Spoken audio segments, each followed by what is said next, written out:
There is a sixth dimension beyond that which is known to man. A multiverse as vast as eternity, as timeless as the infinity gems.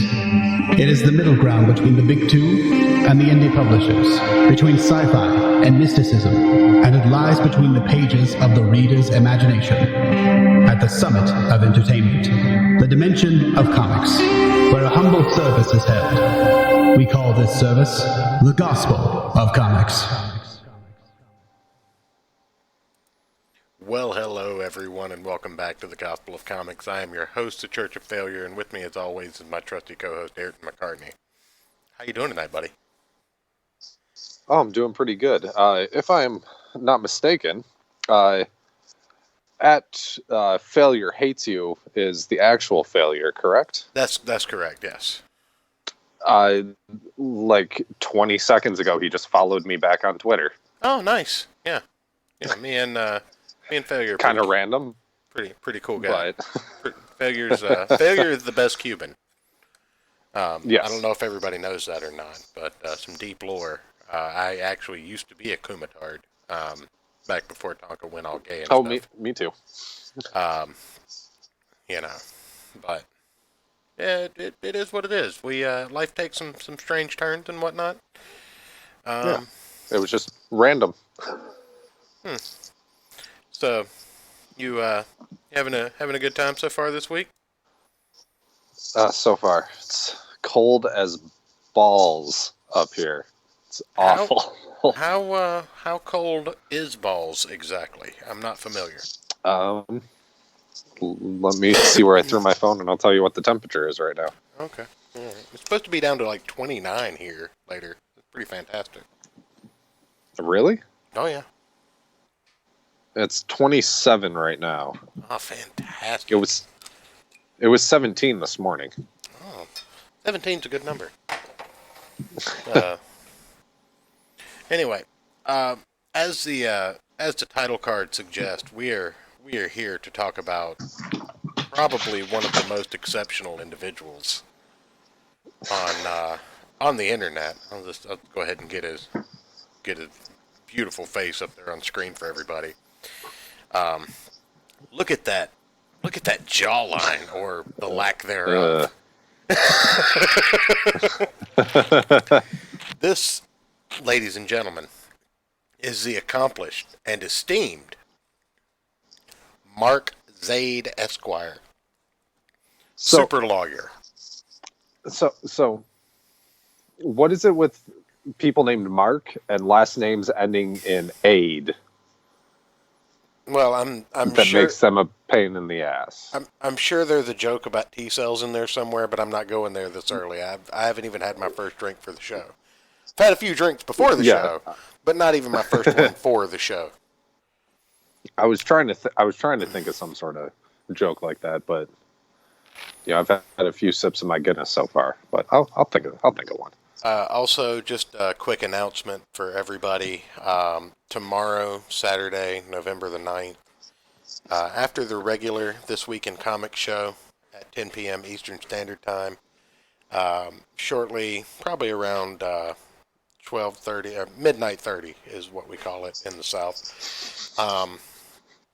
Around midnight 30 Eastern Standard Time, we will be doing a private drunk stream where we'll take questions from the chat, talk about random things, maybe go a little more. You gonna play some more Fallout? Maybe. I don't know. Okay. I'm not big on video games during the during the whole drinking thing. Equilibrium and hand-eye coordination, pretty much hand in hand. Pretty much the only thing I'd trust myself playing on massive amounts of alcohol is Magic. I do have an arena account. I could play some Magic, but I just that could be entertaining. We'll leave it up to the patrons in the Discord. The only way to get in the private chat will be in the Discord and the patron exclusive. Anybody up at that hour and wishing to partake. Captain Weeb is already on board. I was just talking about that. Tomorrow night. Yeah, tomorrow after the main show, we'll switch the unlisted on, and we will we will proceed to drink massive amounts of alcohol and interact with you guys. I'll put I'll put my Skype email out there if anybody wants to call in. We can add a couple of people to the call and just have a good old shit show. Oh, that sounds like a great idea. But I feel like it's a misnomer to call it a drunk stream because 9 out of 10 shows we do for one of us is yeah.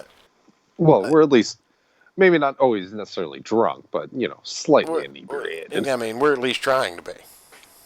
Yeah, and that's a 23-point word on Scrabble right there.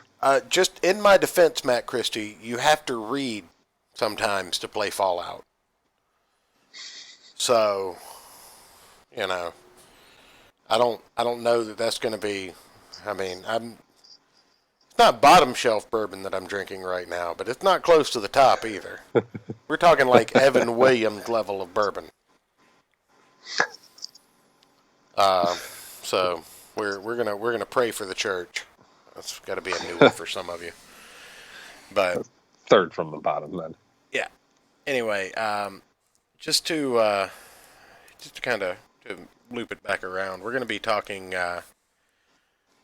about Mark Zaid tonight, and I feel like in order to talk about Mark Zaid, we have to go back, Ayrton. Back in time. We have to get in the DeLorean. We have to accelerate to 88 miles an hour. And we have to go back to the wonder years of 2018. And before this show is over, we'll actually be going further back than that. But, oh, shit. But, to kind of give the people... Is there going to be, like, trains and cowboys and shit? Are we going that far back? Well, maybe. Okay. This is... I don't know. This is a kind of an impromptu thing, but the minute I heard Donald Trump reading Mark Zaid tweets and realized that Mark Zaid is now a Sargon-esque level lolcow. Because he is he's two steps away from Trump, goddammit.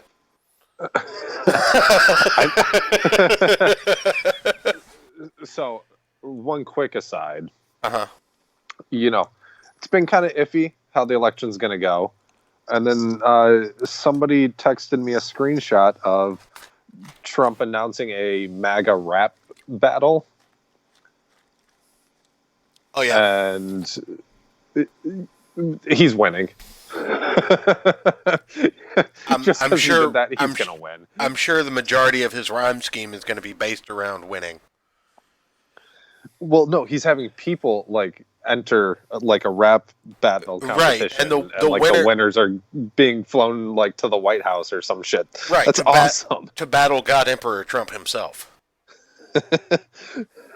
He'll be standing there with his Caesar wreath, his laurels. He'll be wearing his laurels. There'll be a sword aflame in the middle of the White House.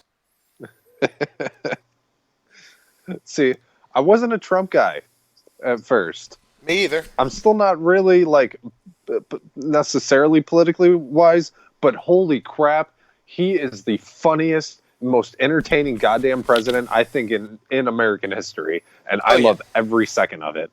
Oh yeah, and I want another 4 years of this. The only one that comes close is Andrew Jackson, and he shot people. Yeah, well, Teddy Roosevelt. I mean, he got shot. No. Andrew Jackson demanded to duel people. As president. Yeah, but Teddy Roosevelt got shot, and the guy didn't kill him, and he went on to mock the dude and then finish his speech. Right, by American. So, anyway, I feel like, like I said, to discuss Mark Zaid, we have to go back. Mark Zaid has a pretty prolific history in the Comicsgate movement as the lawyer and head counsel of Mark Waid, who is the defendant in a lawsuit with Richard C. Meyer, a.k.a. your boy Zach. So for the audience that doesn't really, know comics, Twitter, and YouTube or any of that, I want to kind of gloss over that real quick and explain what that saga's been like, how we were introduced to Zaid. Maybe talk about some of the man baby moments that Mark Waid had, just for entertainment's sake, because you can't talk about those things often enough. Yeah, they're always fun. So I feel like what we're gonna do, we're gonna discuss the Meyer v. Wade situation. We're gonna look at some tweets and around that era. We're gonna kind of get an idea of who Mark Zaid is as, I would say, a human being, but a lizard person. And we're gonna watch a video by a good friend of the not a good friend of the show. I won't admonish him like that, but I like the guy. I've been on his show. We have a pretty informal. Don't put that evil on him, Ricky Bobby. That's correct. He and I are going to explore even further why Mark Zaid is important now. And if you've seen the news in the last 24 hours, you already know why Mark Zaid is important now. But we'll be looking at that. We'll be checking in with one Mr. Mediker's friend, Mr. Anti-Bully on Twitter, checking some stuff out there. We'll our man on the street reporter. Yeah, we'll be looking at some commentary on this debacle, a couple of articles, and we'll even be taking a look at Mark Zaid's liked videos on YouTube tonight. So we've got some stuff planned for you guys. So if everybody's ready, everyone's seatbelts are fastened in. Let me take a look at the chat here. We got Cartoon, you got Ixel Pierce, Novel Bro, Matt Christie, Captain Weeb. Thanks everybody for stopping in. We definitely appreciate it. Everybody like, subscribe, all that nonsense. Share the video out. I think this is going to be a pretty entertaining one. The last time I had an itch to talk about someone in particular, it was Rob Liefeld, and I don't know if he got a heads up and decided that he had to ship his book because the Big Bad Gospel of Comics was talking about him, or if he decided that his book that was supposed to be. Absolutely. Let's just take a moment and tell Susan. By the way, we're just going to kiss monetization goodbye. There's no way. If we ever get big enough for monetization, it's not happening. So just kiss that shit goodbye. Susan, you should pay what you owe. Mr. Mediker's a good boy. He didn't do nothing. Did you know apparently that's racist? Is it? Isn't everything racist, though? I think so. Apparently, according to Beta or O'Rourke, not being racist is a... What do you say? Not being racist isn't enough anymore. You have to be actively anti-racist in today's day and age. So not being racist is racist. I think so. Matt Christie wants me to look in Kitties Can't Consent. Oh, jeez. You mind checking that out for me while I start on story time here? Yeah.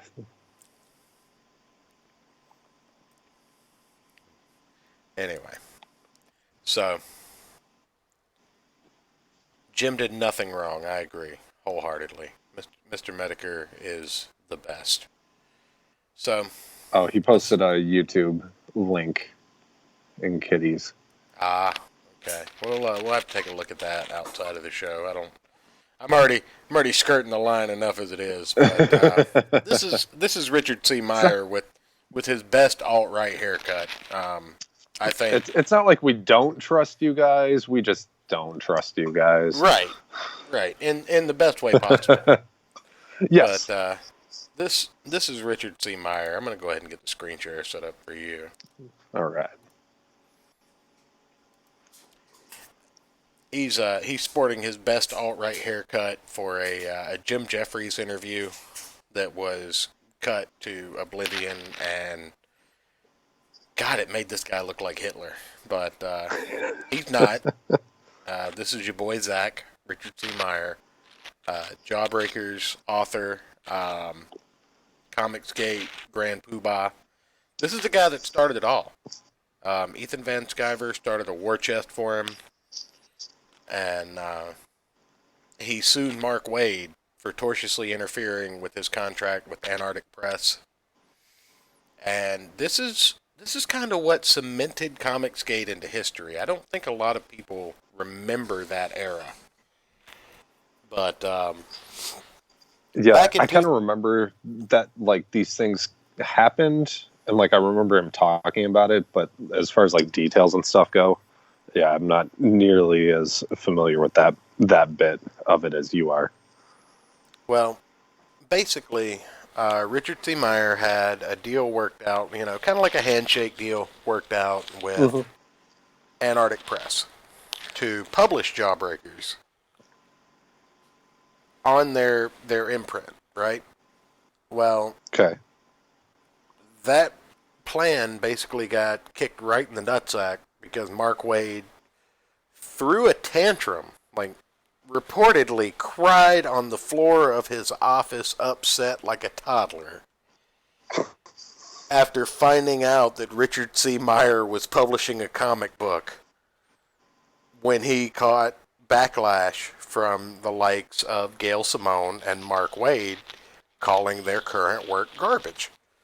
Because Richard C. Meyer, your boy Zach, Diversity in Comics formerly, the artist formerly known as Diversity in Comics, I think we should say.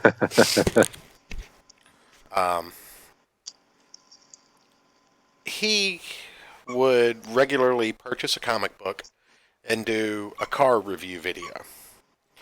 And which I still love those. Yeah, like it's nothing special. He points his iPhone at the comic book. He talks about it for 10, 15 minutes.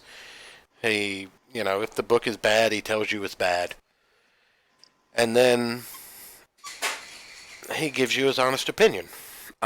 Critic to the core, fan, loves old Marvel, loves old DC, military veteran, all around entertaining, fun guy. Wasn't stepping outside of his lane, wasn't, tagging these people on Twitter with his videos, just literally giving his opinion on a comic. Well, in today's world, obviously, that makes you a Nazi. I mean, well, of course. This man right here, disregarding his alt-right haircut, he shaved his mustache off because he didn't want people knowing that he was the reincarnation of Hitler. Hear tell it from Mark Waid, Gail Simone, Renfamous, SJW Spider-Man, the shitty one. Not the good one that comes around here. Two different guys. But, these almost people. And Mark Waid called up Antarctic Press and essentially said that he would make their life a living hell if they published Meyer's comic book.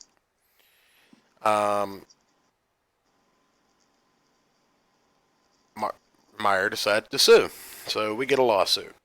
Enter Nick Recato, everyone's favorite internet lawyer. Nick Recato is a big fan of free speech. Pretty good buddies with Ethan Van Sciver, Doug DeNapel, a lot of the Comicsgate head honchos, big guys from the beginning. Even mediated the debate between Ethan Van Sciver and Doug DeNapel when when they decided to try and air their differences, all of that good stuff. So, Nick Recato covers this lawsuit, explains that, they're the war chest where you can donate to your boy Zach. I should, at some point, get that up on screen because this lawsuit's ongoing. Basically, from what we understand, there's been a year of Mark Waid trying to get the case dismissed based on jurisdiction and everything that he possibly can. Because apparently he didn't realize you can't call a Texas company and bully them into canceling a contract with a Texan. Apparently that escaped him for some reason. Yeah. Don't mess with Texas. You don't, because in a state where he needed killing is a valid defense, and tortious interference is actually a fucking thing. You don't fuck around with that. Like, right. Mark Wade, you went to a convention in Texas. You defamed this man in front of an audience of people that were potentially his fans, causing real damage to his name and brand. You tortiously interfered with the contract in Texas between Texans. And then you texted like a spurned ex-wife. Just trying to get validation. Trying to get the owner of Antarctic Press to admit that you didn't interfere with their contract. You didn't bully them. Just say I didn't bully you. Just, please just tell them I didn't bully you. I promise I'm not going to hit you again if you just tell them I didn't hit you.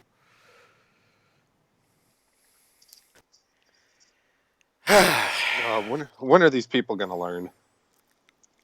And at this point, during the lawsuit, Nick Rekieta brings up documents. Well, these documents tell us that lead counsel on this case is Super-lolyer Mark S. Zaid, Esquire. Now, for those that don't know, do you know what a Super-lolyer is, Ayrton? Do they have to wear their underwear outside of their suit trousers? I don't think they have to, but Mark Zaid does.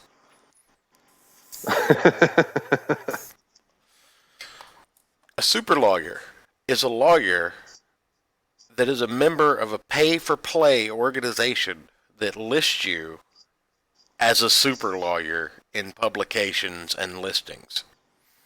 It's basically a bought title. If I took the bar, I could spend some money and be registered as a super-lawyer. Now, there may be some other things that you have to do to accomplish this, but essentially it boils down to paying a fee. Like, you're a big dick in the lawyers' union at that point in time. Oh, okay. But now, go ahead. Now, is it like where you don't just pay money, but there's some like Weinstein type shit you got to do too? I'm sure there's something to do with it. I just assume there is, or you have to like sacrifice a goat. No, you don't have to sacrifice a goat, but there is something with a goat and a cliff and some change. I'm not really sure. Something about Afghani condoms. I don't remember. All right, then. Oh, you don't remember that joke? I think you told it to me. Oh, that one. Yeah. I have a lot of really slightly racist jokes. It's hard to keep them straight in my head. Okay. A little bit of deep lore. You've said it on this show, and I'm surprised we haven't been it's kicked coming off back to me now. Okay. I remember it. Anyway, Mark Zaid is introduced. It's just my dog has way too much energy right now. It's being super annoying, and I'm trying to keep her quiet. Well, and pay attention to what's going on in the show. So, anyway, for a brief recap, a few months back, Richard C. Meyer, a.k.a. the artist formerly known as Diversity in Comics, sparked the Comicsgate revolution when he announced the Indiegogo campaign for Jawbreakers Lost Souls. Suddenly, people who opposed Marvel were making their own comics, and since Marvel was staffed with a bunch of inexperienced hacks whose biggest obstacle in life has been getting labeled with the wrong pronoun. Whew, hot take. Oh.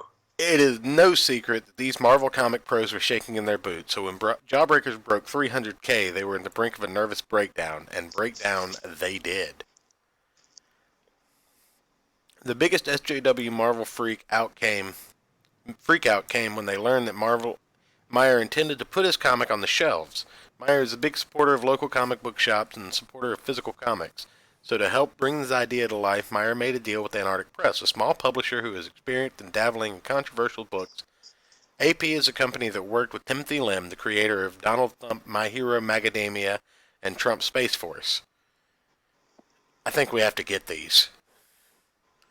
Unfortunately, AP wasn't prepared for the brutal hate campaign, the anti-Comicsgate, had become famous for. Pros and SJW zombies alike spent days harassing Antarctic Press, pumping out smear campaign after smear campaign against Meyer.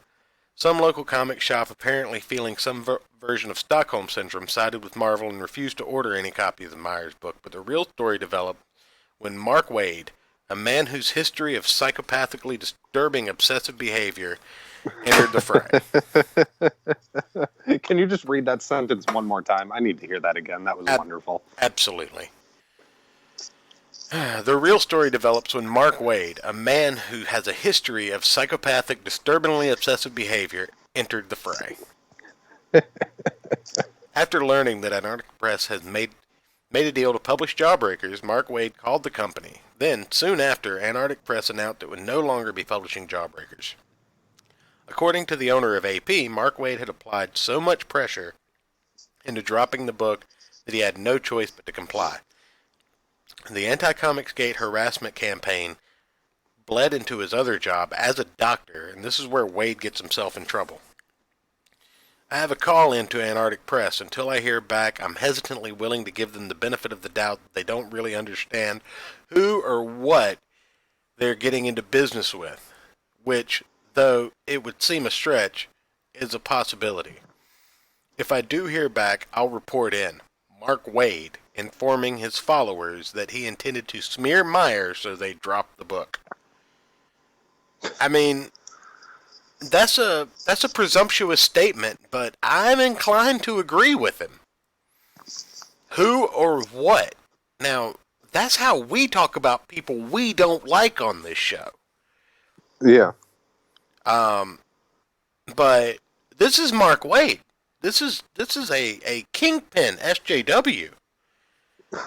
Mark Waid called somebody a what? Wait, no. You don't understand.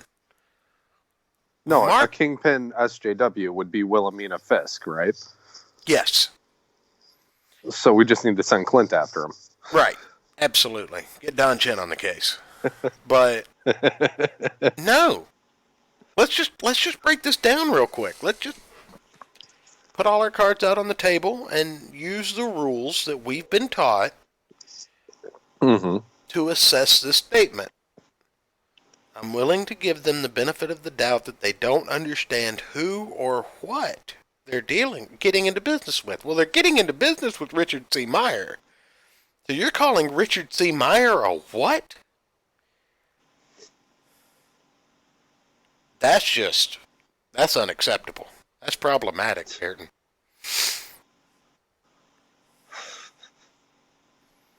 Anyway. Oh, jeez. Since Waid works with the comic industry, Meyer would be labeled as a competitor. Since Waid used his connections to bully AP into dropping Jawbreakers, Waid may have committed something called tortious interference. Motherfucking may! Waid committed tortious interference. He interfered with that tortoise, goddammit. This was open sabotage. This was also illegal, and Waid knew it. Soon following the announcement, Waid went into damage control mode, and being a person used to dishing out bullying and intimidation, he knew just what to do. Waid nuked all his social media and then bribed an employee at Antarctic Press with special favors if he tweeted out a statement that cleared Waid of any wrongdoing. However, the game was... I believe he means to say the game wasn't over yet. But he stated the opposite.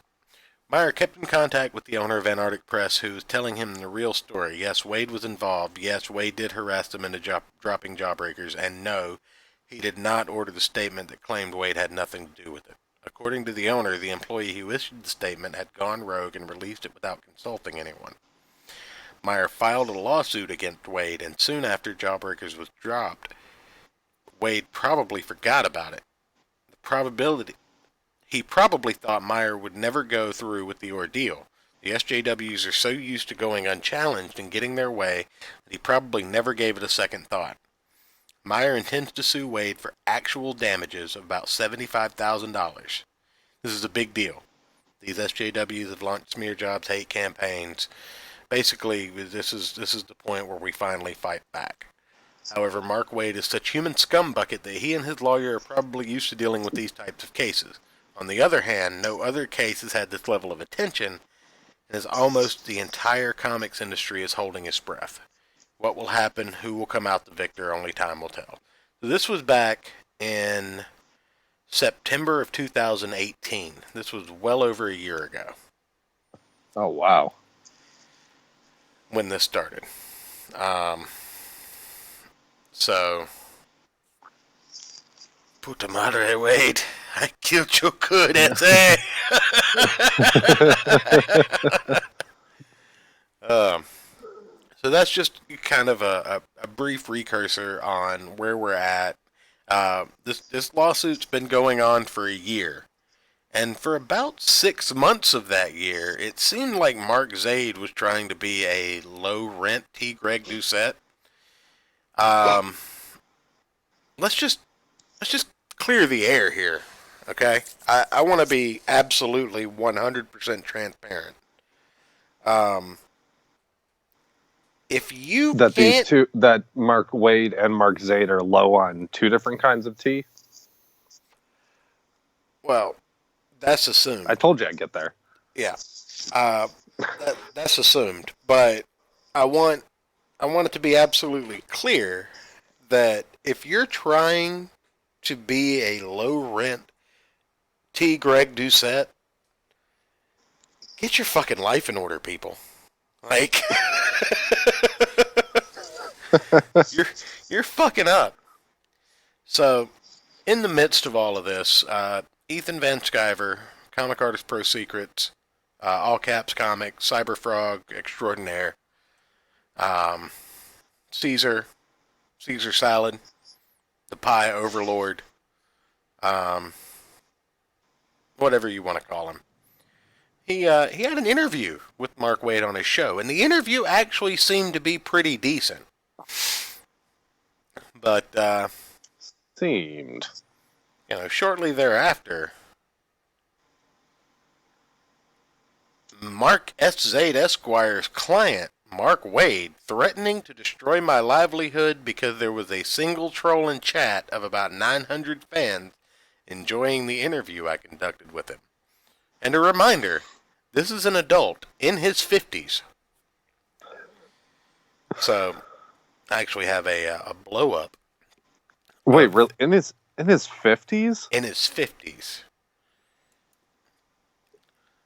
Dear Lord, what is wrong with these people? So I have a messenger exchange between Mark Waid and Ethan Van Sciver. On November 29th, 2017. Fix this now. Fucking fix this, all caps. I'm leaving for the airport in a motherfucking hour, and this will be the last fucking thing I need to be happening right now, Ethan. Your followers are fucking assholes. They are fucking monsters. People on the internet are monsters, Ayrton. Oh. Did Mark Waid get on the dark web? Did he see some horrendous shit? He found himself for sale. Yeah. Nobody was buying. That's why he hasn't been abducted yet. It's a joke. That's a joke. Yeah, he found himself for sale on a dark web website for a bid of $1 starting bid, and nobody took it. I am about 30 minutes away from filing a complaint to have your entire account suspended, Ethan. Ethan, I know motherfuckers, Ethan. I'm a big deal. They'll suspend your entire account, Ethan. Exactly what these motherfuckers want. Fix this. So, about 20 minutes later, Ethan Van Sciver replies, This tirade isn't okay. You owe me an apology. You know, if somebody was selling him on the dark web, I would pay them $50 just to keep him. Yeah, just keep it, dog. Not what I need in my life. So this is Mark Waid. This is the guy who definitely didn't tortiously interfere with someone's contract. He absolutely did not have a fucking spurg out over a comic book. That's like super spurg saying like level 4 right there. That's not just your everyday spurging. Well, I mean, blue hair and everything, man. Yeah. So, that just kind of gives you an idea of what was going on around this time. So Mark Zaid, again, he decides he's gonna make sure that the bad guys in Comicsgate get exposed. Okay. So let's see what he did. Oh, Mark S. Zaid Esquire. It's amazing how sensitive hashtag Comicsgate people are. I'm enjoying taunting them and causing them to worry about how exposed they might be. Mostly anonymous, too. Not surprising, since they likely hide in their parents' basement. Crying emoji. October 24th, 2018. So... At 11 in the morning? Oh, yeah. Jesus. So... And man, look at that like and retweet ratio right there. Holy shit. Oh yeah, he's let's just compare that to he's a popular fella right there. Oh, we don't even have it on Uncle E's, but we've got some more coming up. But I mean, this sounds like he's provoking Comicsgate people to defend themselves. You know, it's like when you were a kid and you got your first slingshot and you saw a wasp nest up in the trees. And you just you decided to be a dumbass and you fucking had to. There was no shoot it a couple times. There was no option. You had to fucking make sure. What else are you going to do in that situation? You know, wasp nest, new slingshot, those little metal like ball bearing BBs. You know, the math does itself. You don't even need a calculator for that. Well, that's kind of what I posit this as, but. Yeah, maybe it was just a one-time thing, right? Maybe he just stuck his toe in the water and realized this wasn't for him. You know, he's a powerful lawyer, okay? This man... I mean, he does have Esquire after his name. This man is a super-lawyer, Ayrton. He is not to be fucked with. He doesn't have time. My apologies, I forgot about that one. He doesn't have time, Ayrton, to be fucking around with Twitter... And going after an indie comics movement. You know, he's got clients to bill. He's got depositions to run. I mean, this man is important. Yeah. He's got judges to see, warrants to write. He has a secretary to bang. Right. Oh, wait, no. No. Hold on. What? Oh. What's this here? This is August 8th, so this is prior to the October tweets. Twitter trolls beware! Exclamation point. Excellent. Hashtag Comicsgate supporters. You could be next. A federal judge ruled that Andrew Anglin must pay $14 million in damages to the Jewish woman who was subjected to a troll storm he organized. So we've got a reply here from a hero that doesn't wear a cape. This is literally targeted harassment of a consumer group. You're a powerful lawyer representing a powerful comic book professional being sued in a tort case. Now I fear for my business. I'm reporting this.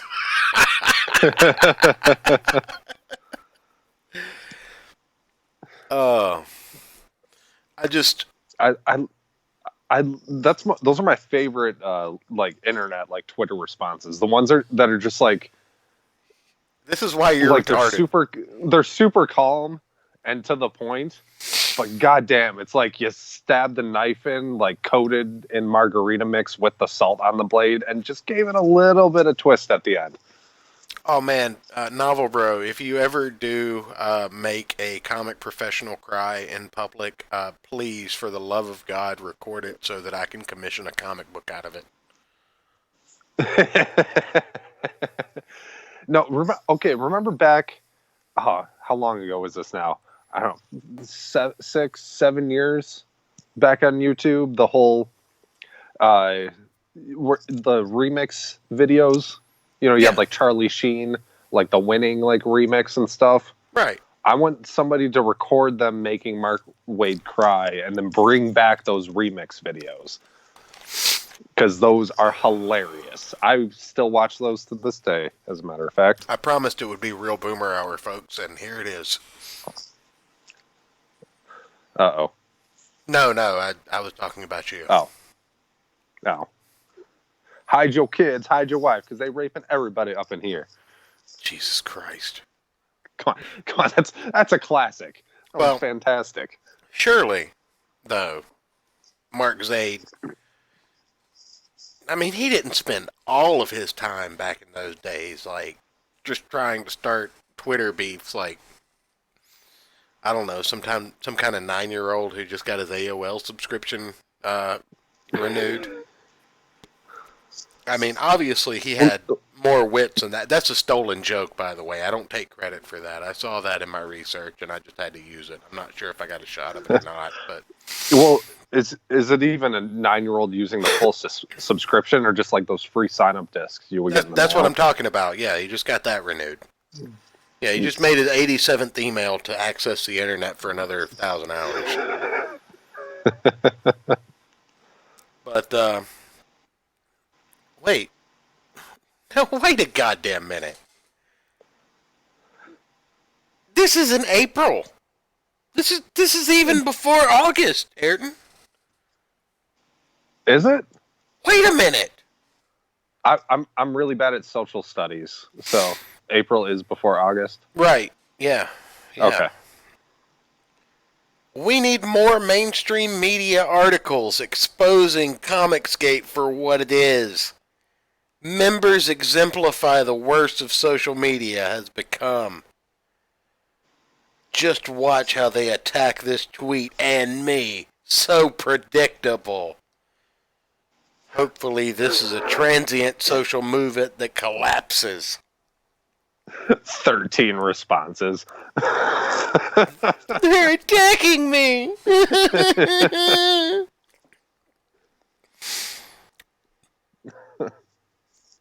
He spent months at this. He was so ass mad that people were making indie comics. He was so fucking ass mad. Yeah, because how dare you? Oh, Einbrecht, no. Be an entre. Oh. Go ahead. Go ahead. No, okay, Einbrecht. No, England's an idiot. But obviously, what he was trying to do was draw a comparison between Richard Meyer and Comicsgate and Andrew Anglin, the alt-right white supremacist. That's what he was attempting to do. I don't think that, he actually made it, but he definitely was attempting to draw that correlation. It didn't stick, right? Yeah, because nobody cares. So, but he spent months at this, Ayrton. Like, all day back and forth, like with people, like, and I think we've even got some of that later on. Do I have it? It seems like you got a lot of stuff loaded up in there. I do. I might have missed some things. Image, make source visible. Okay.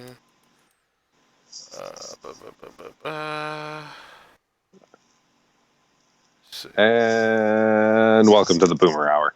There we go. All right. Yeah. 12 minutes early. Oh. So, Mark Wade lawyer Mark Zaid threatens the entirety of Comicsgate. He's tweeting out here in April of 2019. Oh, I'm looking forward to putting the movement out of business, rest assured. So, from August, well, actually April, I guess, the last tweet that we looked at was probably from 2019. So, from August 2018 to April 2019, he's spending the majority of his time on Twitter engaging in trollish arguments back and forth. And Tug responds, Mark Waid's lawyer, Mark Zaid, threatens the entirety of Comicsgate. So he has a lot more in common with Zaid than just the Mardaid. I don't get that. I wonder if he punches walls and throws tantrum too. So this happens when creators walk their own way. Obviously, Tug has done his indie comic, Case of the Littlest Umbrella, which will be going out of in demand soon. So if you haven't backed that and you want to, go do that now. But I find it amusing that the man literally spent from August of 2018 to at least April of 2019 going back and forth over some Twitter shit, right? I mean, I guess when you're a super-lolyer, you don't really have to actually work that often at that point. Well, we've got some other things that we need to look at, so that we can get an idea of who Mark Zaid is, right? I mean, sure, he doesn't. An elitist scumbag who has disdain for anybody who breaks off on their own to try and make a living outside of a mainstream industry that's controlled by lunatics. He could just be a fucking communist, which is bad enough, but, I mean, that's basically what I said. He could just be a communist, but, I mean, that doesn't mean he's a terrible human being, right? I mean, it kind of does. I'm trying to give the man the benefit of the doubt here, but wait. It looks like he doesn't really have a high opinion of women either. Josh Campbell in May of 2019 post, actor Pamela Anderson says indicted WikiLeaks founder Julian Assange is the world's most innocent man. What's his take on this? I mean, he's a smart guy. He's a lawyer. He knows about the law. I mean, I would agree with Pamela in that instance. So, now that she said so, I support him.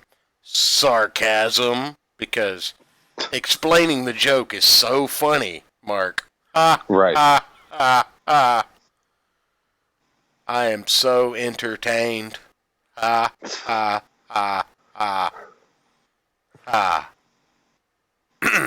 Give me a break! Exclamation point. Why are news outlets even giving her opinion the time of day? I don't know, man. Maybe because she looks good in a leather bikini.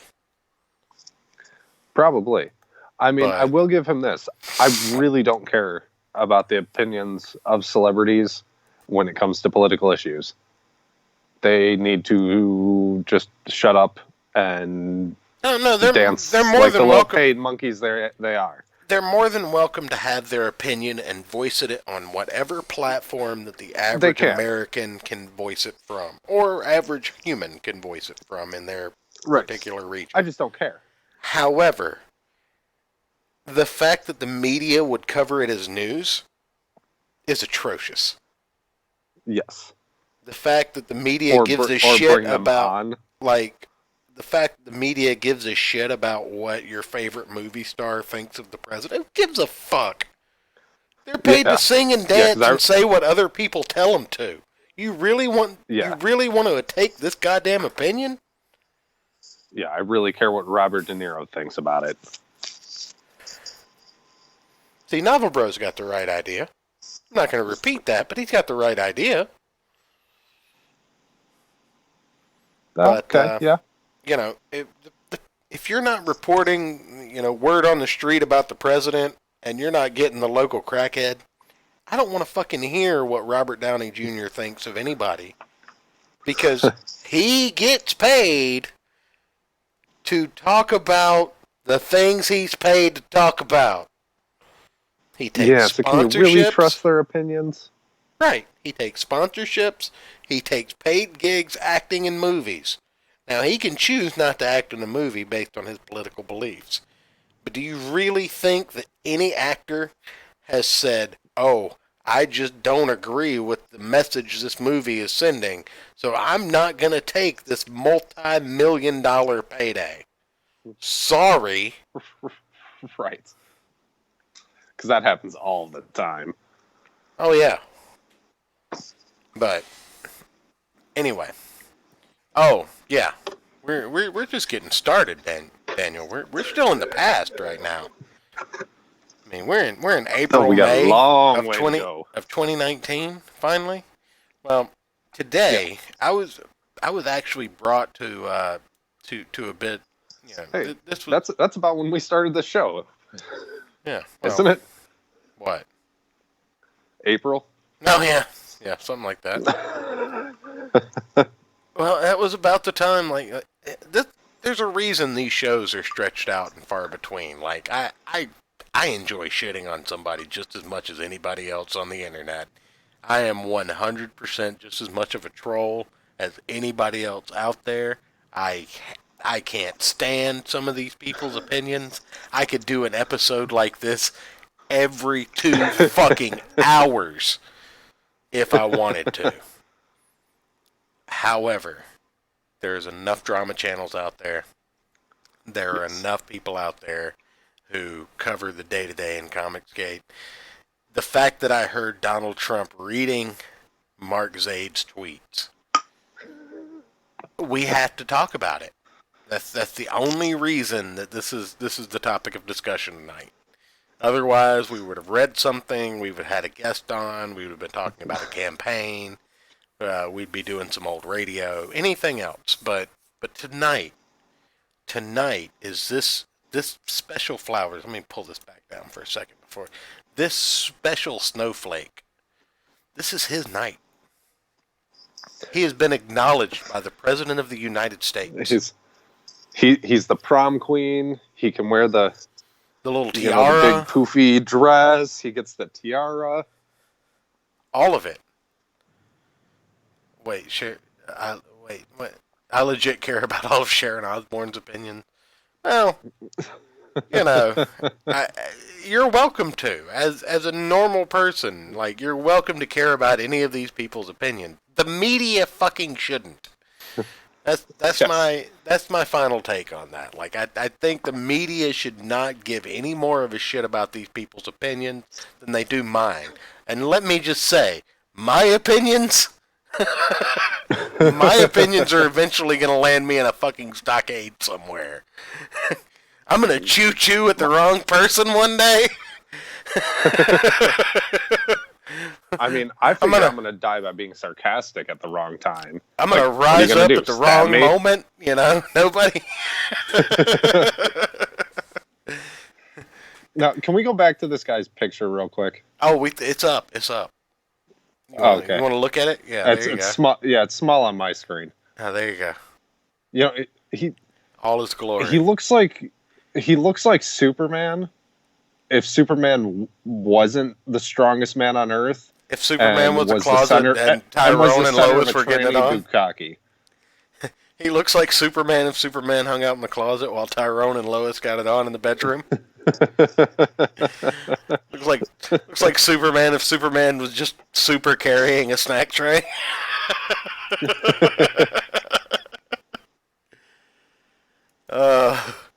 Novel Bro wants to see his side profile. I'm gonna put you on that task because we actually he wants a side profile. He wants of Mark Zaid. Yeah, wants to see if he's a member of a certain tribe. Okay. While you look for that, I'm gonna put us on mute and we're gonna listen to a video from a great content creator on YouTube. You can find the link to this video and subsequently the Sweetcast channel and the Sweetcast Twitter, which I encourage everybody to go look, follow, subscribe, tell them the church sent you, all of that nonsense. Clint's a great guy, but I'm gonna put us on quiet and play this video for everybody.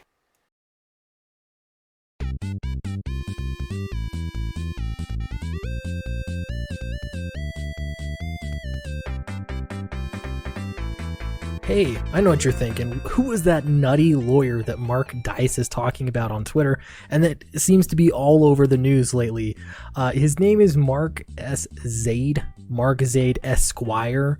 And yes, that is as pretentious as it sounds. There's a few things that we know about Mark Zaid. One is that he does not like Donald Trump, and I'm really not trying to be super political here, but you have to understand that there's been a long history in comics and politics that has really come to the surface over the past few years, and Mark Zaid has been right in the middle of all of this. Yes, the same guy that says, since January 20th, I'd much rather be in Canada. What a great country.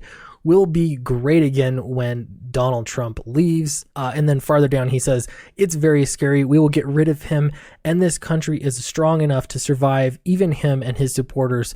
We have to. All right, so Mark Zaid is prone to hyperbole.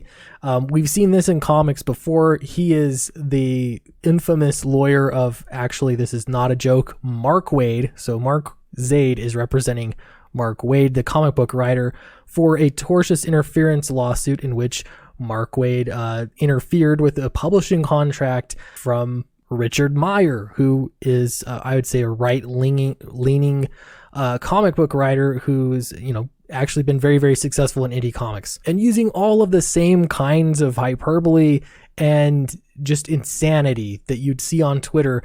And the funny thing is, this is coming to a head, and again, Twitter rules do not work in real life. This has always been true. I just love seeing reality come crashing down. All right, I'm going to play this a little bit. This is actually the Fox News website. And they go over Mark Zaid. I don't know why I'm getting all these swimsuit or like weird commercials and shoes and stuff, but please enjoy that.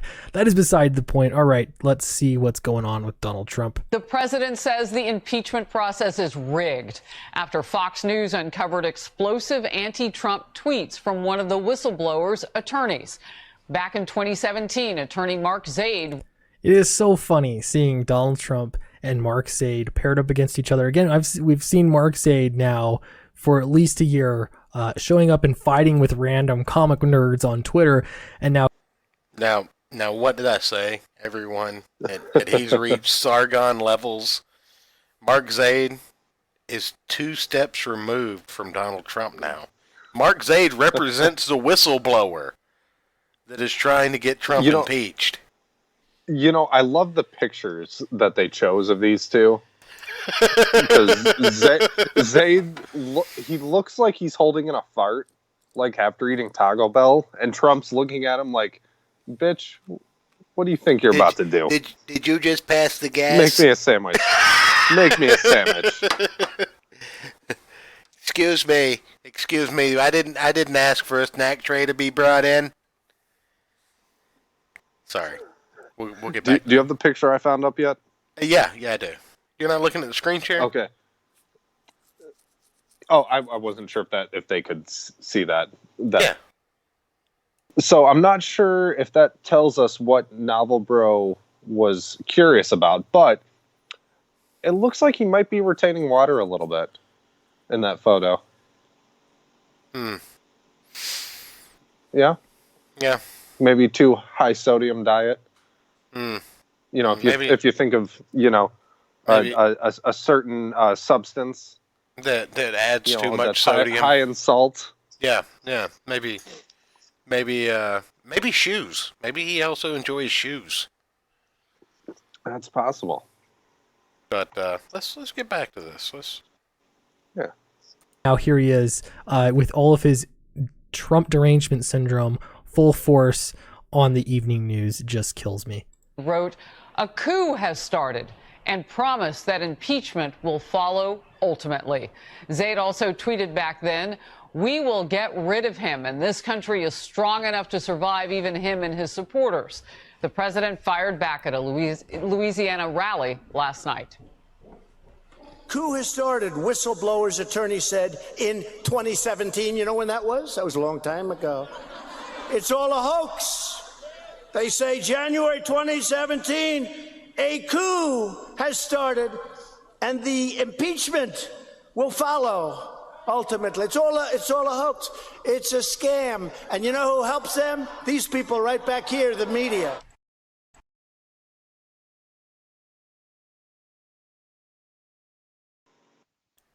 Wait a minute.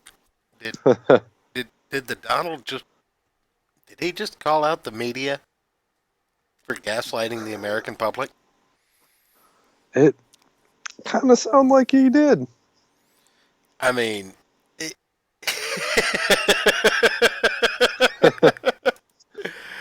holy shit. This is fantastic. This is the best timeline. The attorney representing Mark Wade in a tortious interference lawsuit having his tweets read. I'm gonna go ahead and skip to this one because it's the most fantastic tweet that I've found all night. We'll get back to the video in just a second, but I feel like the viewing public needs to be aware. As we are entitled as American people to access to the president, I feel like everyone should know his affiliations when it comes to the medium of comic books. This channel is about comic books mainly. So, yeah, everyone should understand. According to Micah Curtis, proud comics writer, Micah is amazing. You should follow him. He's pretty fantastic. With Donald Trump trashing Mark Zaid, it's official. Donald Trump is Comicsgate.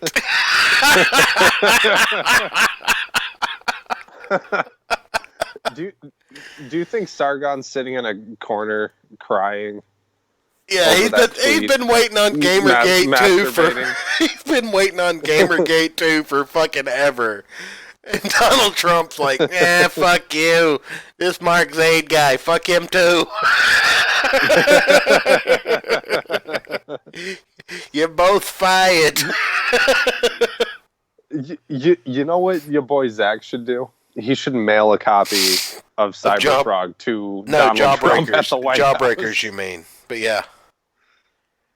Or yeah, I got that confused. Yes, Jawbreakers. Wow. You know somebody reads Trump Space Force to Trump every night for his bedtime story.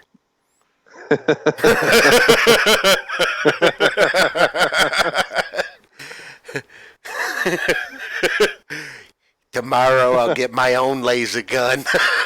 It'll be huge. Mega.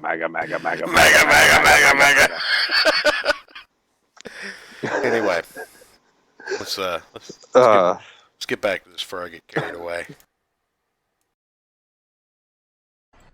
Wow, a coup has started. This is from a lawyer, a prominent DC attorney. I don't know how he gets so many jobs, but he is essentially the Gloria Albright of all things nerdy. He even one time sued the government to exhume the body of John Wilkes Booth in order to prove that, I don't know, some kind of random conspiracy. Oh boy. Other side. We got a statement. I reached out to Mark Zaid, the whistleblower's attorney. Quote, those tweets were reflective, and he's talking about his tweets from 2017. Quote, those tweets were reflective and repeated the sentiments of millions of people. I was referring to a completely lawful process of what President Trump would likely face as a result of stepping over the line, and that particularly whatever would happen would come about as a result of lawyers. The coup comment referred to those working inside the administration who were already just a week into office, standing up to him to enforce recognized rules of law. Now, we are also... Don't you just love how a tweet from a couple years ago can have so much context to it and be lawyered away just like that? The perfectly lawful action of a coup? You've got to be kidding me. The definition of coup is not lawful. But what else do we know about Mark Zaid? Here's that famous Mark Dice tweet. And he tweeted on Mark Zaid. Now, it's funny because I've known about this information for quite a time. I talked to my buddy Doug Ernst about this months ago, and we were trying to see if we could verify if this was true or not. Mark Dice did find on Marcus Zaid's personal website, there was history of this being linked as his YouTube channel, and he had since removed it. So that is as much verification as we get. I think that's legit. Regardless, Mark Zaid was... All right. So we got to talk about this, right? Well, first, I think us and everybody in our chat should go add Esquire to the name of their Twitter handles.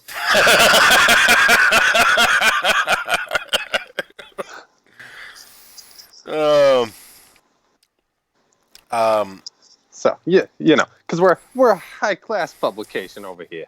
I mean, we have more subs than he did. I never thought I'd be able to use that flex, but I can. Two drunk idiots that can barely make the show work have more subs than he does. So, and that's great. Yeah.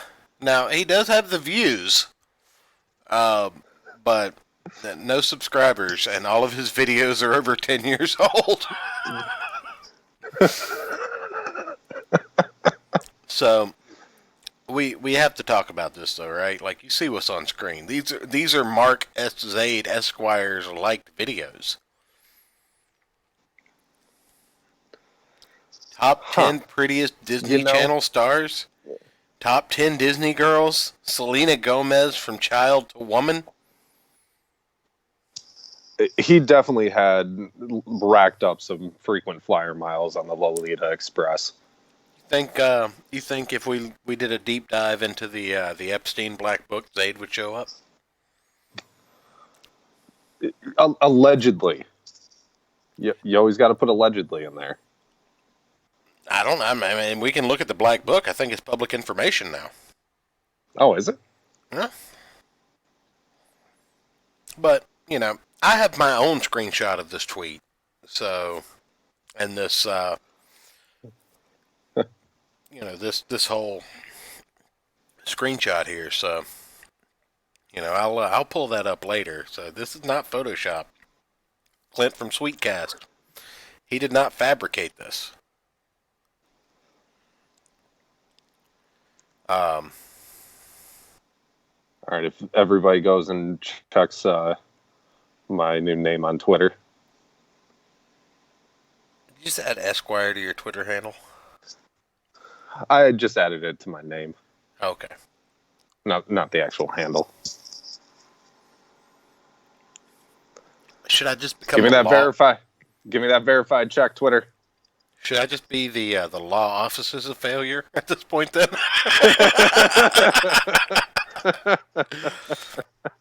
All right, let's finish up this video. We got about 3 minutes. Come on, Darcy, where's my check? Anyways, where's the fucking money, Susan?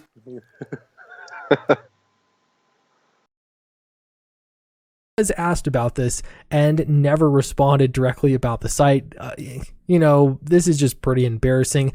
At worst, I don't even want to go down that road. At best, he's into some like weird stuff with Disney, and it's no surprise because not only has he, what we're showing here are his liked videos, and you've got top 10 prettiest Disney Channel stars, top 10 Disney girls, Selena Gomez from Child to Woman.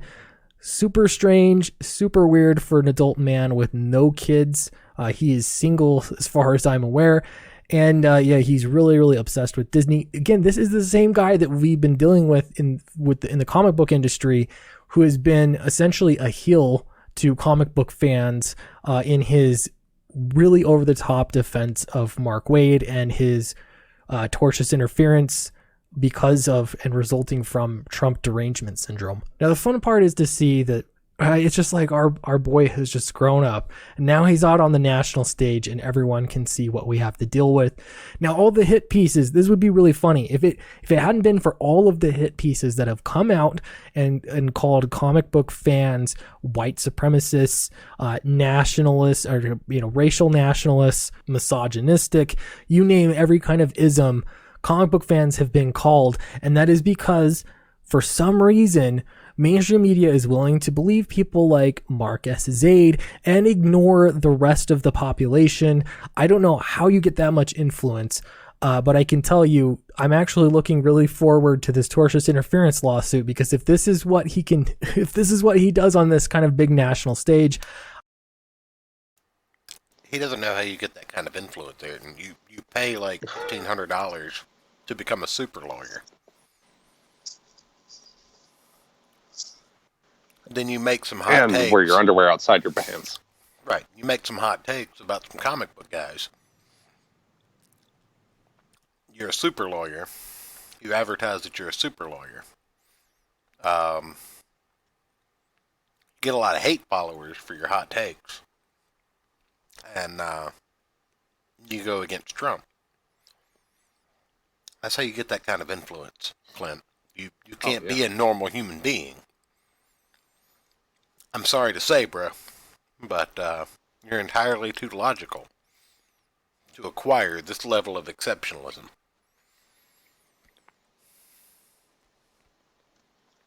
I cannot wait to see the flub up that's going to happen in the Mark Wade trial.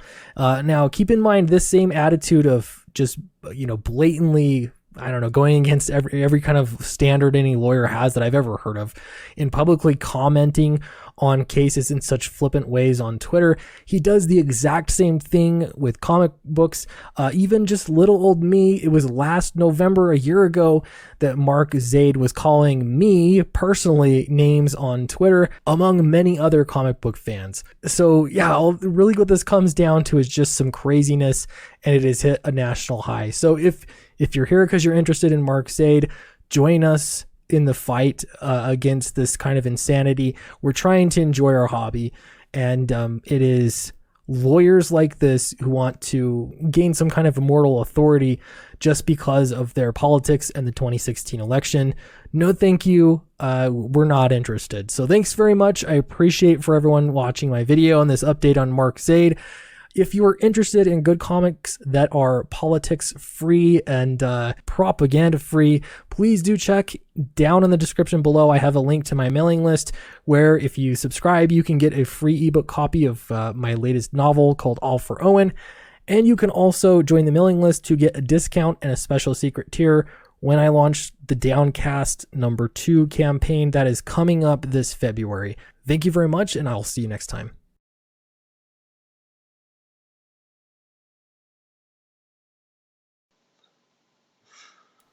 So, I wanted to go ahead and let his little promo play out there. Everybody check out Sweetcast if you haven't already. Clint's a great guy. He had me on his show early on when I was just starting this channel. I was on with Von Klaus and Eric Weathers. It was pretty awesome. And that's how we found out about the wonderful Monster MD. I can't wait to review that. I know, I'm so excited. So, obviously, with the Mark Wade lawsuit and the Richard Meyer lawsuit, Nick Recato was covering all of this. There were document updates. There were 3, 4, 5-hour streams. A couple of 45-minute uploads. Basically, what it all boils down to is that Mark Zaid and his local counsel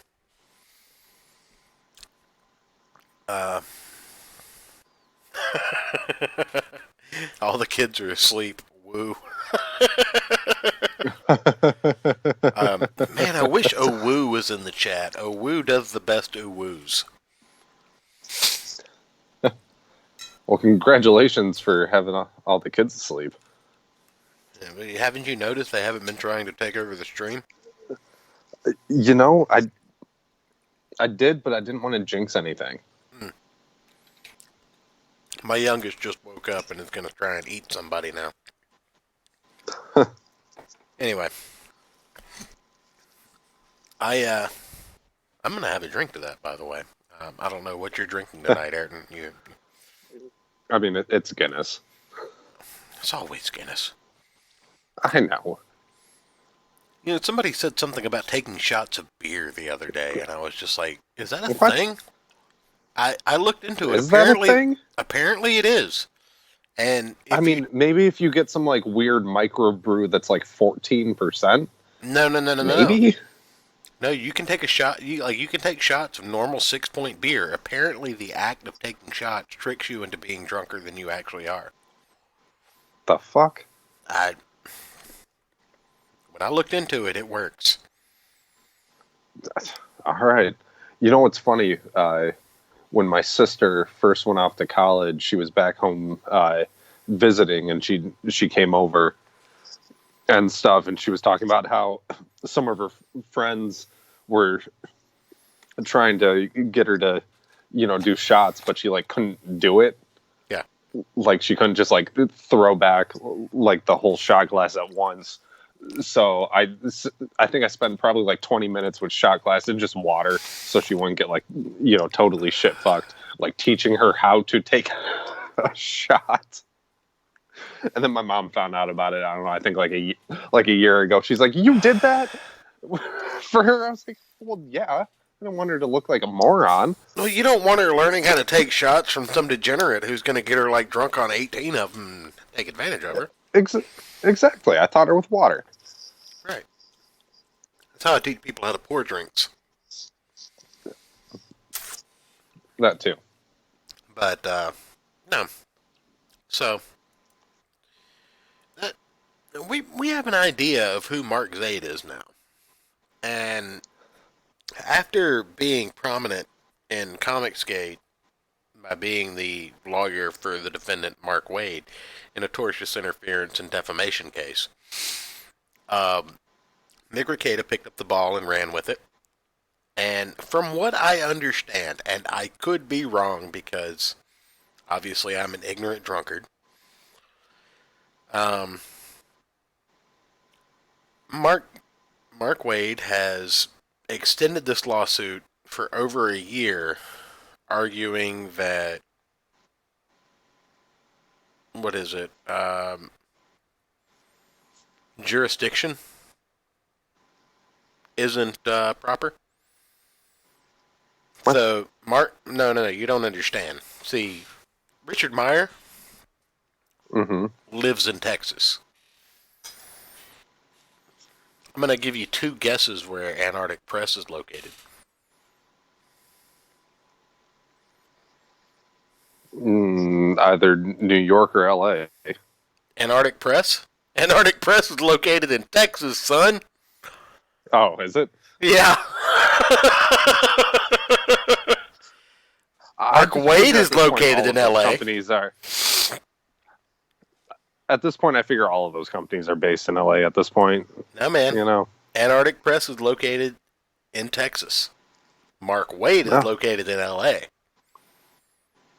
Mark Zaid is a D.C. lawyer.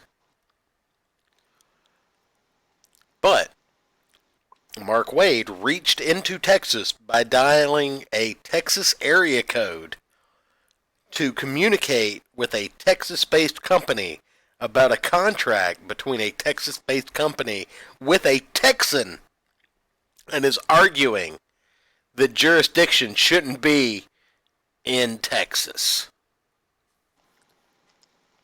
Where should it fucking be? He's arguing that it should be in L.A. Because he lives there? Yeah. And he doesn't want to have to go to Texas for trials? Because tortious interference claims are a thing in Texas, and they really aren't in L.A. Well, of course they aren't in L.A. Right, because, cuckolds. Right. Snack trays overflowing with hot dogs. But, can I get you a bottle of water, sir? That's my imitation of Mark Wade.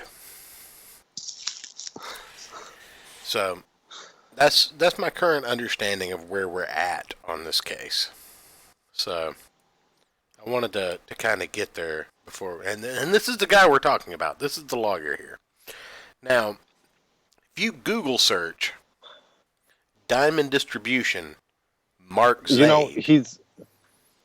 He looks like, the way his eyes look, like looking at me through this picture, like I feel like he's imagining me banging his girlfriend. Like, it's the most uncomfortable way to undress somebody with your eyes. How about that? Is that better?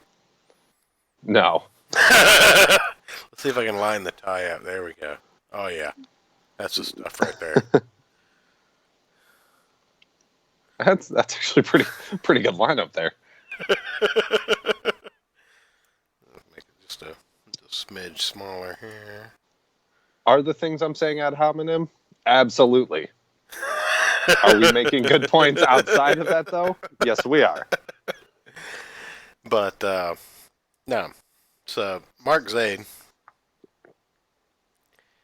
being the eloquent lawyer that he is, goes on a rampage against Nick Rekieta on a few things, basically gets BTFO'd by Comicsgate for over a year. It kind of disappears off Twitter. Well, Nick Rekieta has not been nice to this man. I don't know. I don't know if you guys know, but I'm arguing for the motion that Anarch Press should be in Chile.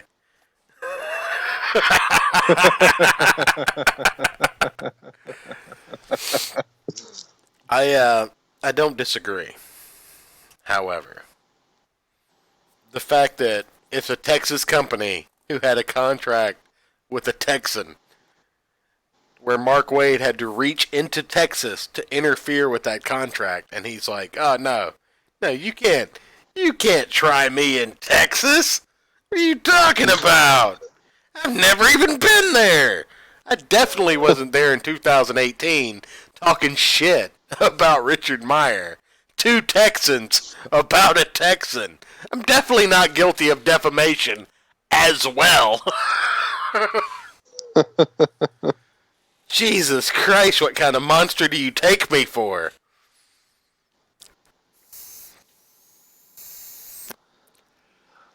I feel like this is just going to keep getting more and more wild.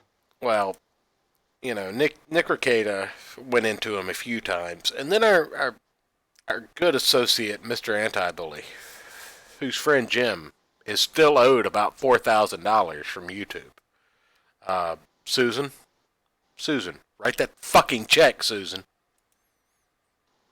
You know what? Better yet, put it in stacks of dollar bills in the bed of a pickup truck, and personally drive it to a Chick-fil-A and meet him there on Sunday, and give him the truck. Like, you don't get to take the truck back with you. You gotta give that to him too. No, the truck is his too. But no, you don't meet Jim. Maybe his good friend Mr. Anti-Bully can go pick up the truck for him. Yeah. But Mr. Anti-Bully wear a Rorschach mask on Twitter. So no.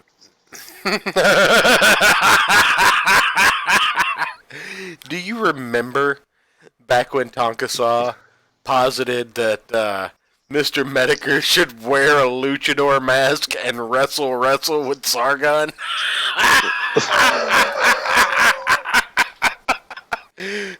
Tonka was like, no, I know a promoter, he'll set it up. Luchador rules, your identity can't be revealed. It's sworn to secrecy.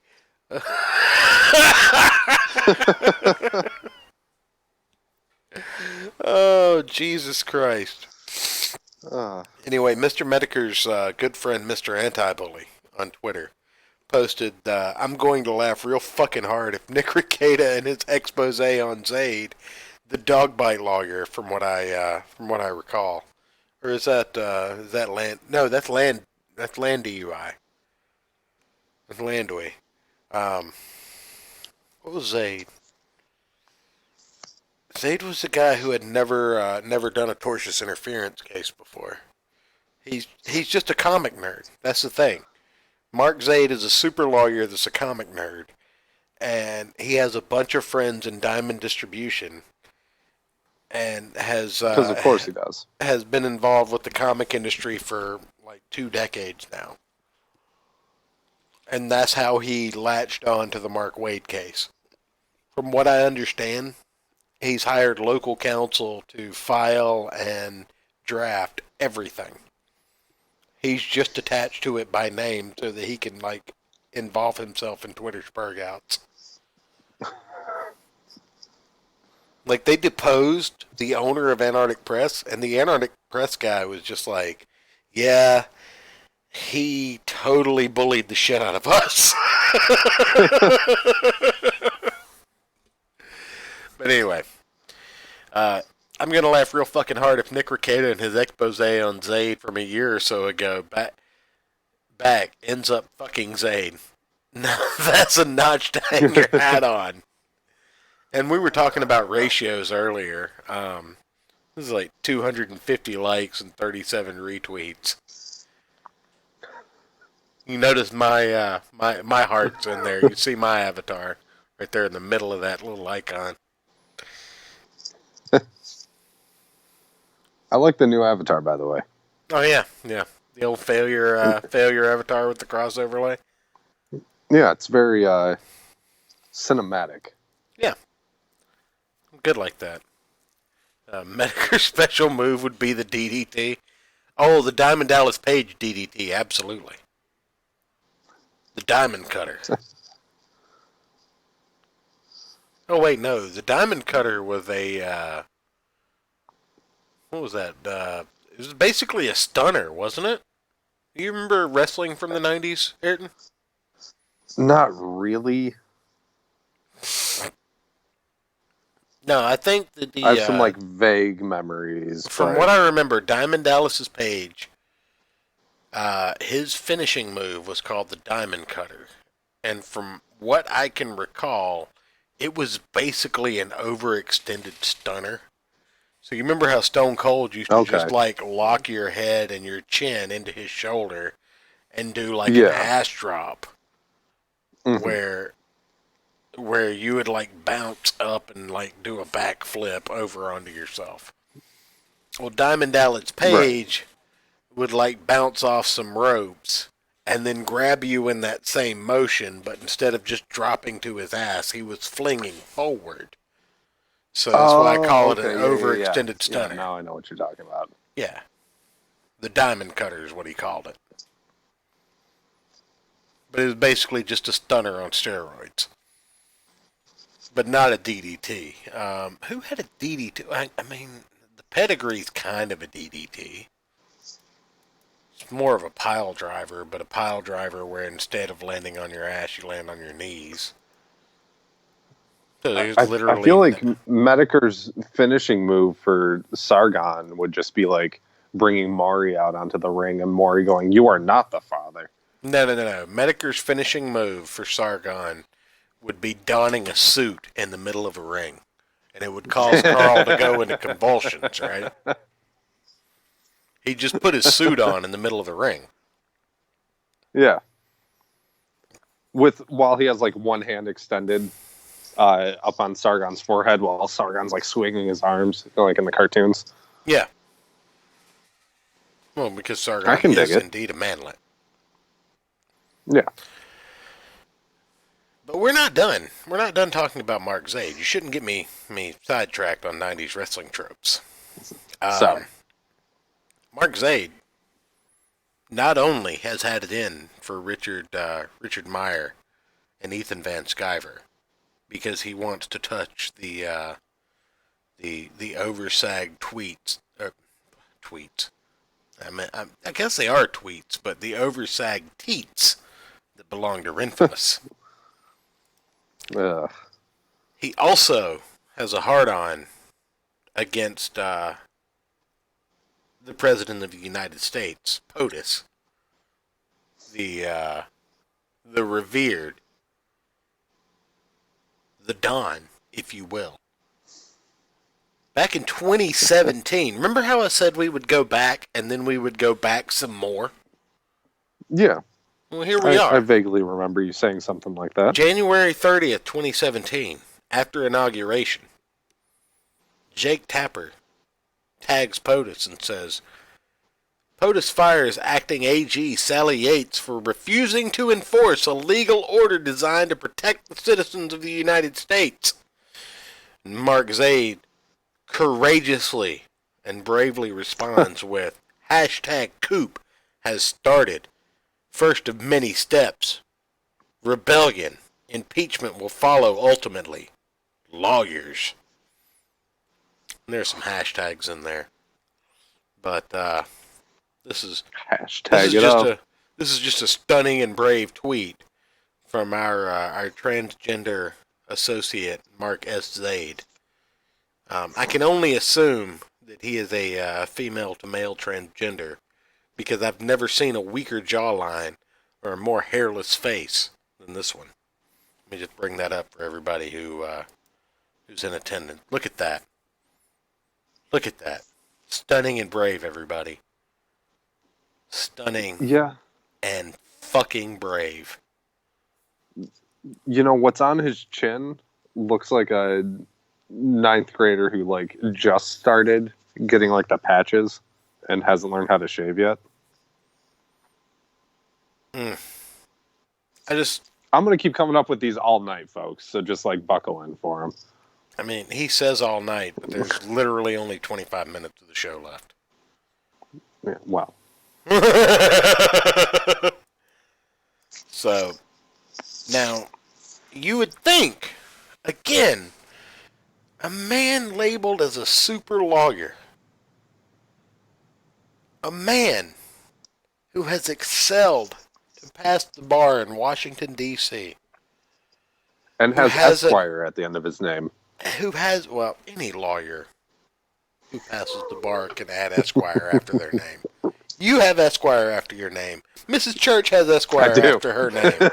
Novel Bro, why the fuck isn't Esquire after your name? Everybody in the chat right now, everybody, add Esquire after your name. Do it right now. I'm gonna change my Twitter handle to the Law Offices of Failure right now. I'm gonna do it live. Doing it live. Doing it fucking live. Yeah, username, church failure. Where's my display name? Edit profile. There we go. There we go. This is exciting radio, folks. Law Office of Failure. What's my... I'm just going to leave the church emoji so everybody knows what I am. But I am now the Law Office of Failure on Twitter. Be sure to follow me at Church Failure.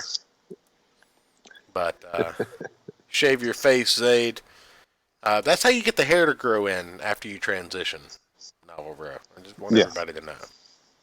If you really want the testosterone to take, you really have to shave constantly and deal with the itch.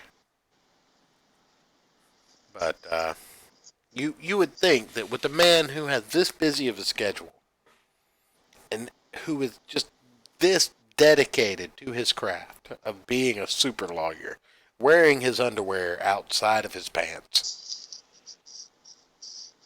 he would absolutely 100% not have time to keep bickering with the president, right? Wait. You would think so. Wait a minute. Is this the same day? Is this just 3 hours later? Wait a minute, Mark! No! No, Mark!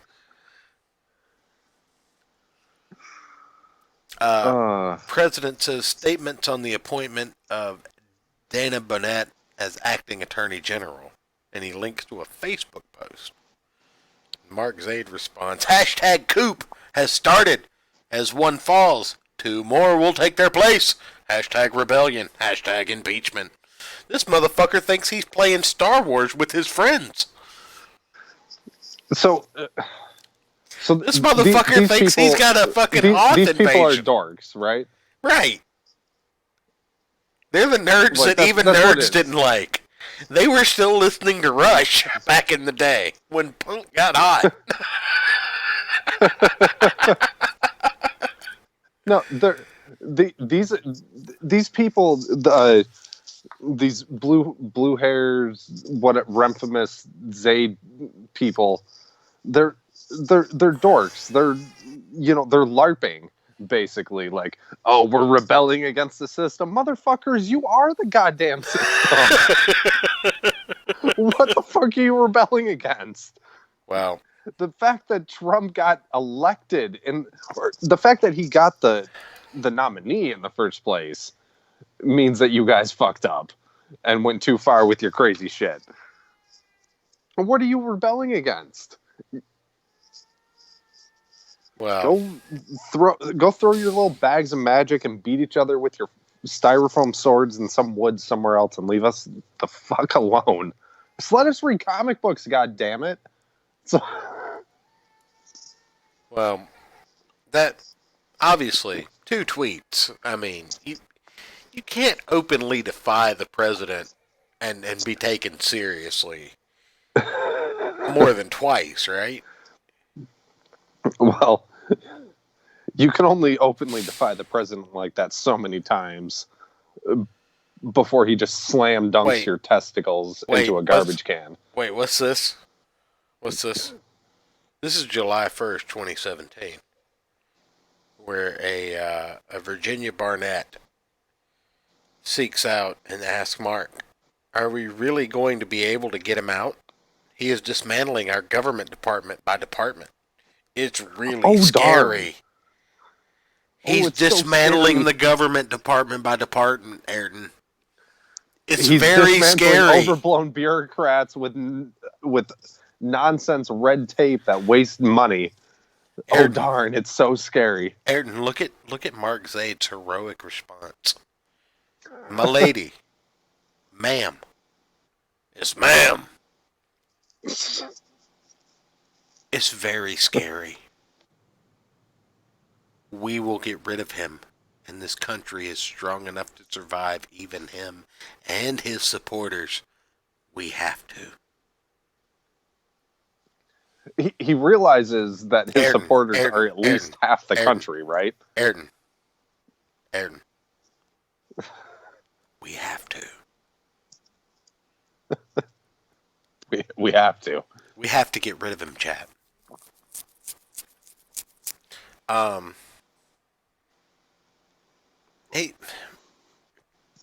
He's been so anti-Trump since he started his little Twitter. I don't know, his little Twitter career, I guess. Yeah, I mean, listen to it. This man, he's that tweet. He sounds like such a sweetie. Well, he issued an apology. Well, not an apology, an explanation today. Would you like to look at that? Oh, I would love to look at that. Whistleblower attorney. Hold on. Before you start, that ad at the top of this page is fantastic in relation to this story. Right. Well, I was looking for ways to. I was looking for ways to help Mark Zaid out. That's why this ad's been targeted to me. I thought it's just because you searched his name.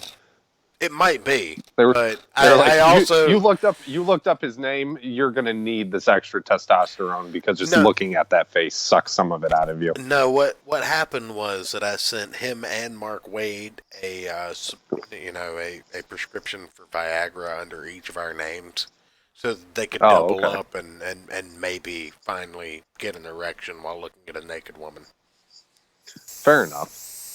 Because I felt, just seeing his picture so many times on the show, I felt the tea going down. I was going to go kill a small animal when the show was over. Oh, well, yeah, absolutely. We're both going deer hunting after this show is over. What are you talking about?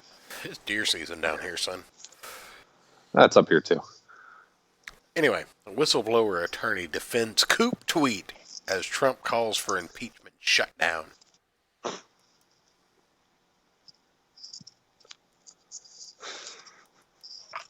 Hold on. For some reason. I cannot wait to see how he tries to weasel his way out of this one. Why is this not scrolling? Uh-oh. I hate everything. It broke, didn't it? It did. Of course. Well, it's okay. Here's what we do.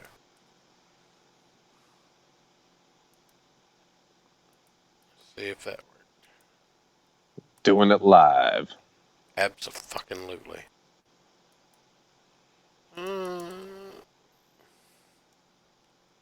hell? Don't judge me. I really have no idea what you're doing here. To me, you're just clicking things and putting things in random places, and I have no idea what it means. Magic! There we go. Let's see if that works. Aha! Oh, we don't have the advertisement anymore. Mark Zaid, the attorney for the Ukraine call whistleblower, on Thursday defended a series of tweets from 2017 in which he predicted a coup against President Trump and promised to get rid of him. Do you need anything? Good call. Nah, bitch, fuck you. My chase offer. Oh, jeez. And promised to get rid of him, saying that in a statement the tweets referred to a completely lawful process. Now, I'd like to point to our chat here. Novel Bro says, a coup d'etat concept is a French thing. At least the English had good sense. It's coup d'etat. Fuck you. At least the French had good sense to pioneer the Hearts and Mind campaign concept. Want to get fucking fired this close to the end of the show? You're doing so well. I mean, it's the French. Of course they're going to have obnoxious, unnecessary letters in there. Those annoying fucks. Coup d'etat. Known by his German name, Punch, or simply as the coup, is the overthrow of an existing government by a non-democratic means. Typically, it is an illegal and unconstitutional seizure of power by a dictator, the military, or political faction. I'd like to repeat, illegal, unconstitutional seizure of power. So no, it does not refer to it lawful. Illegal. Illegal. Huh. Interesting.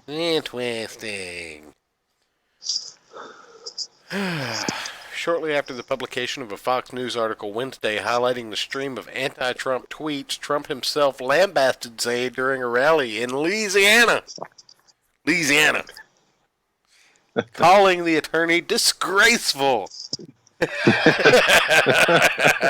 He's disgraceful. He's brought shame on his house. He's going to have to come bend the knee. After tweeting lightheartedly about the controversy Wednesday night, Zaid sent Fox News a formal statement Thursday in which he said social media posts were written with the belief that Trump would likely be stepping over the line at some point during his presidency. Those tweets were reflective, and I repeated the sentiments of millions of people, Zaid said. I was referring to a completely lawful process of what President Trump would likely face as a result of stepping over the line, and particularly whatever would happen would come about as a result of lawyers. The coup comment referred to those working inside the administration who were already, just a week into office, standing up to him to enforce recognized rules of law. Yeah, show me the receipts, Zaid. You fucking cuck. You bitch boy. Show me the fucking receipts. You have no basis in what you're talking about. You are completely and utterly being disingenuous to the mainstream media, which you request to cover a consumer movement in comic books? What the fuck kind of attorney are you, you piece of shit? He's a super-lawyer. That's what kind. He wears a towel draped across his neck and fucking underwear outside of his slacks. He can't even fucking press his own goddamn shirt correctly. The statement comes as Trump pointed to those 2017 statements and arguing the impeachment inquiry touched off by the whistleblower's complaint should be ended. Based on the information released last night about the fake whistleblower's attorney, the impeachment hoax should be ended immediately, Trump tweeted. There is no case except against the other side. The anonymous whistleblower filed the complaint earlier this year about Trump's July 25th phone call with the Ukrainian president. How the fuck does an anonymous whistleblower know shit about the president's private dealings with other heads of state? Who the fuck are you, you bastard? Get the fuck out of our goddamn political dealings. Straight up. Like, He's the president of the United States. He's calling the president of Ukraine. Seems like it's their goddamn business, not ours. Well, what's with this new thing about like the president can't call the leaders of other countries and have conversations with them? Like straight up. If that was the case, JFK would have never gotten to bang Marilyn Monroe because he would have never been able to get Castro on the line to get her free for the weekend. The fuck, you bastards!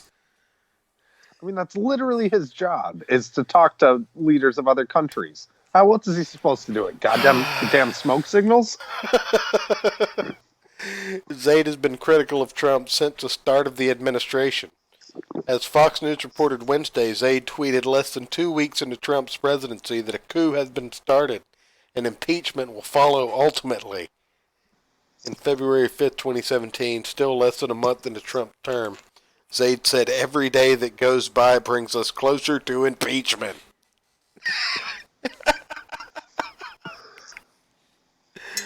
Oh, another disgraceful and disrespectful post that demeans our democratic system. Every day that goes by brings us closer to impeachment. To Donald Trump saying, just cannot believe a judge would put our country in such peril. If something happened, blame him in the court system. People pouring in. Bad.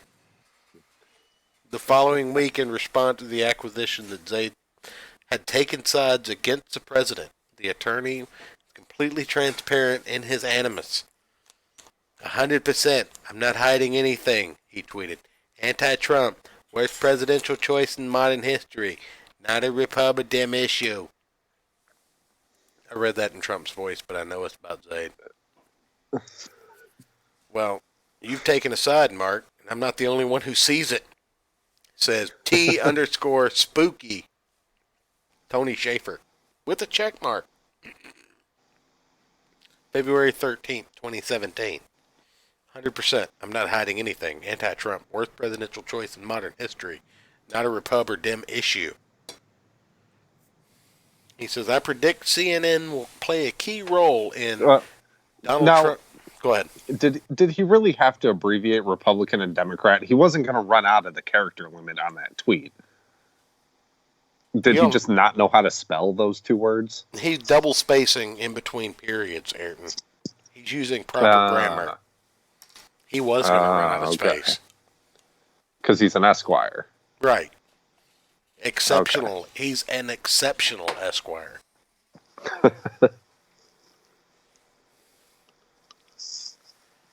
Anyway, I predict that CNN will play a key role in @real Donald Trump not finishing his full term as president. I got news for you, buddy. Choo choo, motherfucker. It's people like you and It's people like you, Mark Zaid. It's like your snack trays with your turkey sandwiches and your bottled water that are going to get Trump elected in for a second term.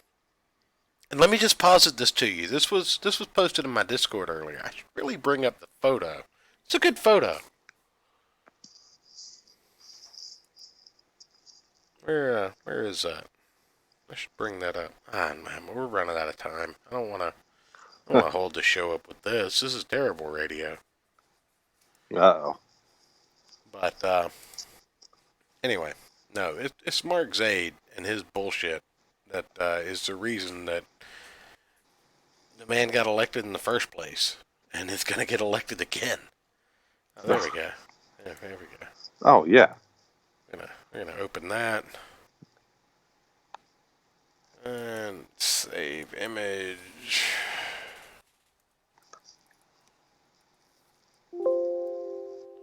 Oh no. Everybody heard that. I done fucked it up. Please tell me it's the sandwich one that Matt posted in the Discord. No. Before that. You're not looking at the screen share. It's your own goddamn problem. Image. Oh, there it is. That's what you get. There we go. If I go out of Skype, it takes a second to catch back up. Transform center. Uh-oh. Uh-huh. Anyway. Hold on to your butts, folks. This was posted in the Discord earlier, and I just want everyone to kind of take it into account. Trump impeached. If Trump is impeached, Pence becomes president. Pence pardons Trump, appoints him vice president. Pence resigns. Trump becomes president, and appoints Pence as vice president. Liberal heads explode. See also the snowflake shriek.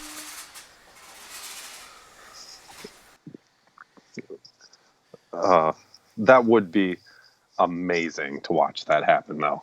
God damn. It would make me vote for him again. So that would be... I could just see him, like, just walking out. Just, double middle finger. Just like, yeah, suck it. Well... You can't stump the Trump. Let's not forget. I wanted to bring this back up. I mean, we've got a few minutes before the show ends. Everybody get geared for the Nick Rackett stream. I hear from a reliable source that is his intern at Law Archive that we're going to be talking about Vic Mignogna. But during the Sweetcast video, this image came up. And I had this image in my own dossier from back in the day when, Mark Zaid first came into Spotlight. And he did indeed have a YouTube channel linked. And he did indeed have several Disney videos linked to his profile as liked videos. So, take that information for what you will, but understand that this guy's a fucking sicko. I mean, at least in my opinion. Yeah, like, how old is this guy? I mean, he's either like... He has no children, which means he has no reason to... Or 17. Yeah, he has no children, which means he has no reason to be watching and or participating in these videos. Right. So.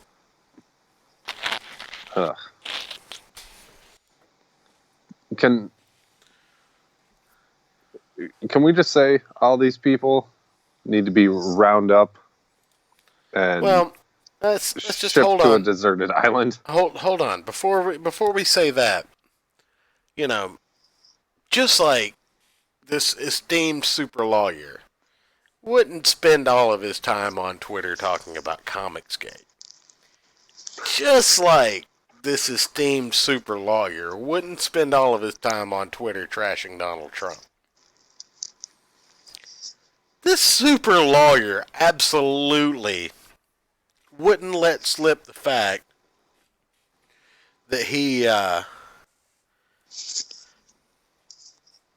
represented child pornographers, or he had cleared child pornographers from their charge.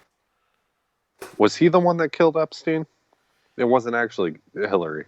It was under her employ, probably. But he absolutely wouldn't be that stupid, right? Wait a minute. Wait, you would think I'm getting not, a sense. I'm getting a sense, Ayrton. Hold on. It's like almost. It's almost like.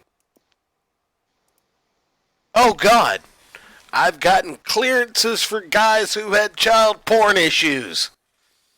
Comic artist Pro Joe Ball of War Campaign responded with, "I'm assuming you're one of those guys." Let's look at this ratio real quick. 2,300 comments. 1,700 retweets. 634 hearts.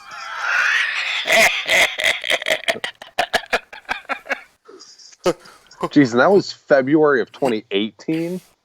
Now wait a minute, Mark. No, Mark. What do you think his payment was for those cases?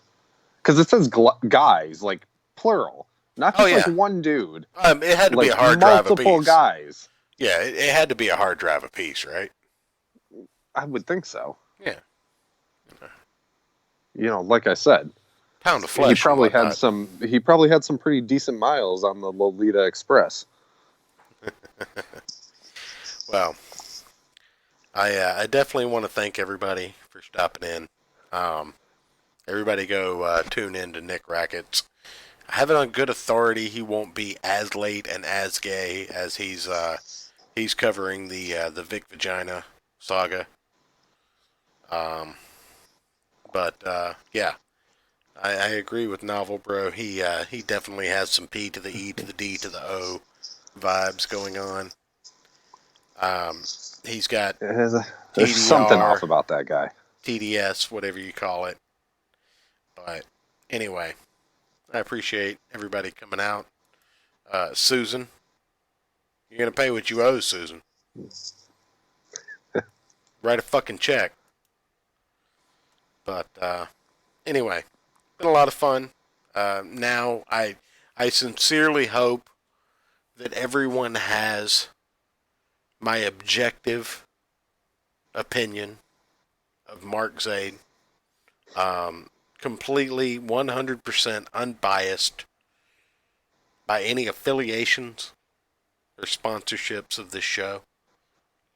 And I would like to invite all of you to join us tomorrow night for This Week in Comics, where we will be reviewing some comics that came out this week.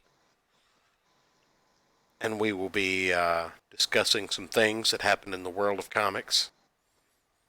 And then directly after, we will be imbibing copious amounts of alcohol while inviting our patrons and Discord members onto the show. I will remind all of you again. This is gonna go well. I'm going to remind everyone once again to check the links in the description down below.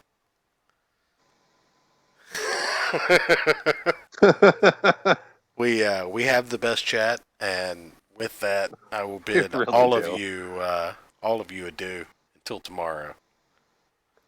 Good night, everybody. Good night, guys.